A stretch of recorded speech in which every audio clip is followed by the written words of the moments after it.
Добър вечер, аз съм Мартина Тодорова. Здравейте от мен, аз съм Александър Красански. Обикновено сте свикнали да ни виждате в неделя, но днес се включваме извънредно, за да почетем именно Деня на театъра. И не само. По традиция, за поредна година на днешния ден се връчват театралните награди ИКАР в Народния театър. И за 50 юбилеен път ще отличат артисти в 23 категории. Точно така, медията, арт-портал News и стриминг платформата за изкуство Seven Arts BG за поредна година са партньор на престижното събитие. Което означава какво? Че часове след края на церемонията можем да ви запознаем с тазгодишните победители. Мартина, предлагам ти да се залавяме за работа, защото много категории ни чакат, а и аз нямам търпение да разбера кои са печелившите. Това, което мога да издам още в самото начало, е, че още преди месец и половина стана ясно кои са доминиращите постановки тази година. Да, и това именно са Петрови в грипа и около него, Хага и Всичките наши тела. А пък тази година в категорията дебют на годината един до друг се нареждат актьорите Димитър Ангелов, Калоян Желев, Кремена Деянова и Теодор Ненов. А сред номинираните е и режисьорът на постановката Арт Владислав Стоименов. Кой обаче ще бъде победителят в тази звездна вечер? С статуетката ИКАР беше удостоен Калоян Желев с ролята си на Кристофър в Странна случка с куче през нощта по романа на Марк Хадън.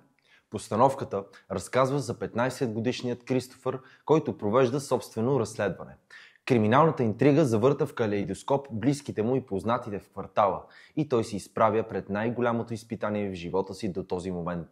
Може ли лъжата да бъде за добро? Доколко познаваме човека до себе си? Разберете отговорите на тези въпроси, като гледате Странна случка с куче през нощта на режисьора Боян Иванов.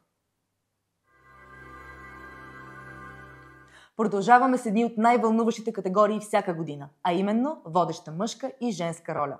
Сред номинираните в мъжката компания бяха титаните на българския театър Захари Бахаров и Пенко Господинов. До техните имена гордо се нареди и това на Георги Гоцин.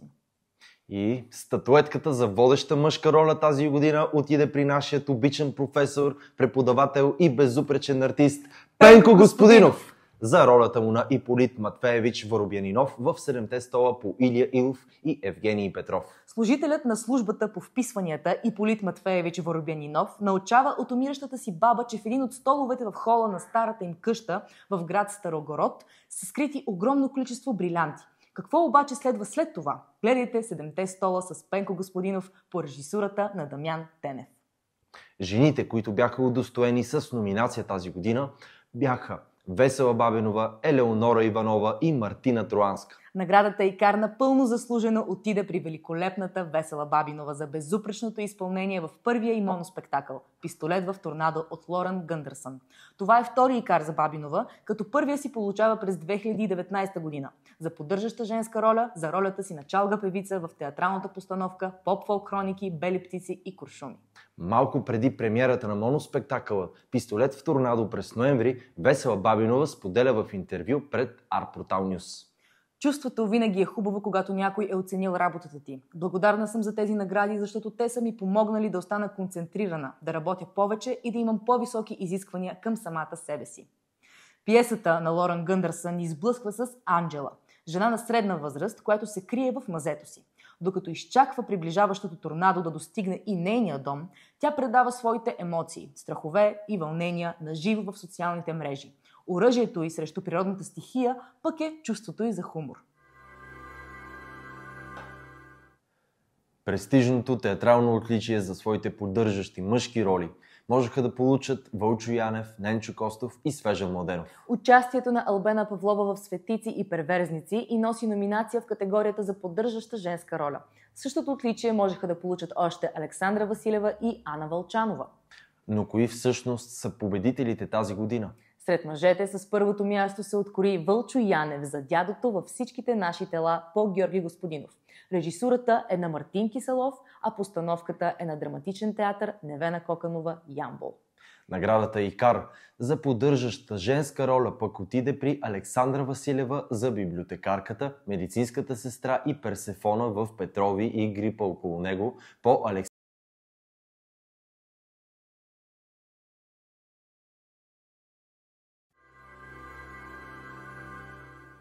Блестящите режисьорски изпълнения на Боян Крачолов за Петрови в грипа и около него, Галин Стоев за Хага и Мартин Киселов за Всичките наши тела също се нареждат сред претендентите за статуетката. Тя обаче отива само при един от тях. И макар лично на нас да ни е трудно да определим чия е най-добрата режисура, наградата ИКАР тази година е за Боян Крачолов и постановката Петрови в грипа и около него по Алексей Сълников. Романът на Алексей Сълников предизвиква сензация в Русия през 2016 година, а година по-късно печели наградата на критиката НОС и национален бестселър.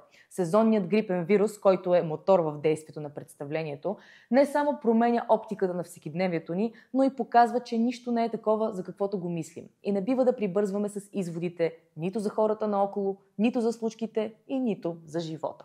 Петрови в грипа и около него е променаден театър, което ще рече тип театър, в който публиката не е ситуирана, седнала в залата, а се придвижва, за да достигне до локациите на отделните сцени. За поредна година екипът, стоящ зад сценографията на представленията, ще бъде отличен. ИКАР имаха възможност да получат Борис Далчев и Кънчо Касабов за Хага, Ванина Цандева и Тодор Тодоров за Странна случка с куче през нощта и Никола Налбантов.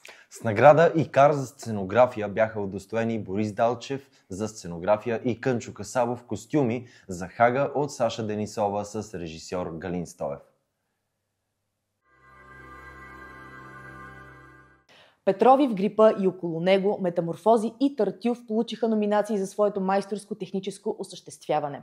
В категорията майсторско техническо осъществяване статуетката отиде при Метаморфози по Овидий, сценична адаптация Мери Цимерман и режисьор Стайко Мурджев. Метаморфози е спектакъл-компилация от антични митове, който вниква дълбоко в човешкото съзнание и изследва неговите дебри. Режисьорската интерпретация предизвиква зрителя и възприятията му. Калин Николов, Милен Апостолов и Христо Намлиев пък бяха претендентите за ИКАР 2024 за авторска музика. Наградата за втора поредна година отива при талантливия млад композитор Милен Апостолов за преображението по Франц Кафка на Благоевградския театър. Миналата година Апостолов пък беше удостоен с ИКАР за музиката в Дон Кихот по Мигел де Сервантес.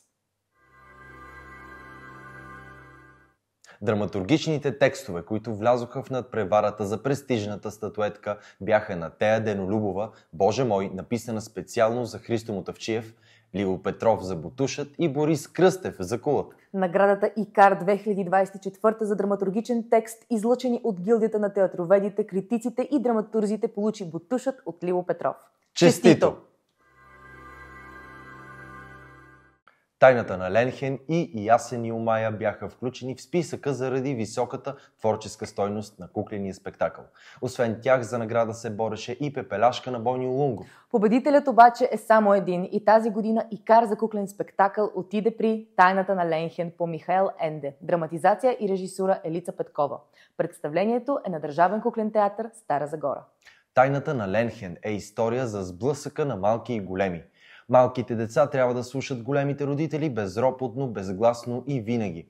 Защото има неща, които човек трябва да прави независимо дали иска или не.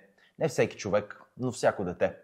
Докато в един миг на пътя не се появи малко хартиено самолетче, което променя всичко. Как и защо, без значение на колко сте години, заслужава си да гледате, за да научите отговора. Тази година напълно заслужено наградата за най-добър спектакъл се присъжда на Хага от Саша Денисова с режисьор Галин Стоев. Постановката на Народен театър Иван Вазов Хага е гротескна, смешна и зловеща фантасмагория, базирана на реални събития и хора, свързани с войната в Украйна. В текста се преплитат реални елементи от политическата и идеологическа реалност на Руската федерация с фрагменти от документални военни истории и семейни трагедии, които в нелинеен сюжет изграждат образа на войната през емоционалния свят на едно момиченце. Написана скоро след началото на военната агресия, пиесата има премиера през февруари 2023 година в Полша, а през юни Саша Денисова я поставя в Арлекин Плеерс театър в Бостън, САЩ. Премиерата и у нас беше през септември миналата година. Наградата на публиката за драматичен спектакъл бе отредена на Пистолет в торнадо от Лоран Гъндерсън с участието на Весела Бабинова. А наградата на публиката за куклен спектакъл взе Ясен и Омая от Петя Милдинова по мотиви от приказката Неродена мома. Наградата за съвременна българска музика отиде при Deep Zone Project за песента им и видеото към нея Пунта Кана. Тази година наградата за Икар за изключителен принос към българския театър се присъжда на едно любимо и добре познато име в артистичните среди, а именно Мария Каварджикова. През годините примата е носител на награда за главна женска роля на Съюза на артистите в България за ролята на Василиса Карповна в На дъното от Максим Горки. Печели многократно наградата Аскер през годините, а на стената на славата пред театър 199 има пано с нейните отпечатъци. Честито на Мария Каварджикова! Всеки ден той ни предлага възможност да се потопим в нов свят, да научим нещо ново за себе си и за другите. Театърът ни дава привилегията да разберем чуждите емоции и да сме съпричастни към човешкия опит в неговата най-истинска форма. С тези думи ви благодарим за вниманието и се надяваме да ви виждаме в театралните салони не само днес, а всеки ден. Ако искате да разберете кои са останалите наградени в тази годишните награди Икар, можете да го направите в нашия сайт Art Portal News. Честито още веднъж на всички печеливши. Аз съм Мартина Тодорова. Аз съм Александър Карасански. Благодарим ви, че бяхте с нас. И не забравяйте да се абонирате за канала ни.